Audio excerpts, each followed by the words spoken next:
Good morning. It is Monday, September 12th, and it is good to be with you this day. It probably won't come as a surprise to most of you that I have been thinking a lot about grief this past year. In the loss of my father, in walking with some of you in your grief, I've been thinking and feeling a lot of these things. This morning at about 6 o'clock this morning, I received a message from Debbie Wagner that our dear sister Katie had passed. She died this morning with her daughters around her, and we grieve this loss while simultaneously celebrating her life and lifting up hands of praise that she is at peace and with her Lord. This loss, this grief feels particularly poignant in the wake of remembering yesterday, the 21st anniversary of the September 11th attacks. This grief, this loss that is still present for so many families who were affected by the events of that day. I remember where I was. I'm sure you remember where you were. And I've been thinking about how we recognize and deal with grief in our lives, in our world. We deal with these huge macro level griefs like the September 11th remembrances. We deal with these small personal griefs like our loss of family and friends and loved ones. And I've come to think about grief using this metaphor, and I've shared this with some of you.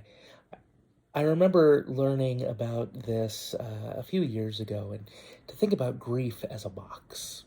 And inside this box is a button. And and there's also a ball in the box.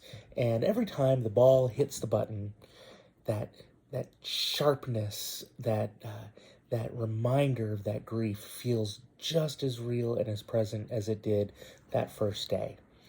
And at first, that ball is huge and takes up so much space inside of that box that it's always hitting that ball. Over time, the size of the ball might shrink, become smaller. It doesn't hit the ball quite so often, or hit the buzzer quite so often. But when it does, that grief feels just as present and poignant as it did that first time. See, grief never leaves us. It is always with us. It becomes easier to bear. It becomes less present with us. But then we find something like a letter written or an old scarf, or we think about a memory, and suddenly all of those feelings come flooding back. Grief is hard, but it is also a gift because it reminds us of that person, of that loved one.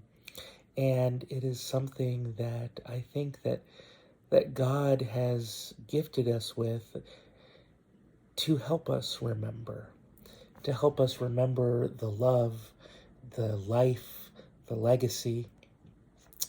And this morning, I want to share with you a prayer or a blessing for collective grief from the writer and theologian Kate Bowler. And she writes, "A blessing for collective grief. God, we are blindsided. What we thought was impossible, even unthinkable, has brought us to our knees. God, things don't make sense. The innocent still suffer. Buildings still fall. Families still grieve. Help us to know what to feel, what to do, how to grieve together. Blessed are we who let reality in, though our bodies shudder. Blessed are we who ask and wait and ask again, for answers that may not come, for hope that seems hard to find, for comfort that is not easily found. Along the way, show us how to live when we've lost the things we cannot get back. Remind us that you, O God, are our home and our refuge when life's cruelty and our fragility are too difficult to shoulder alone. Be with us, O God of all comfort. Amen. Friends, as we go through this day, this beginning of this new week, I pray that the God of comfort might surround you and comfort you and bless you. As we learn more about plans for services for Katie, we will share that.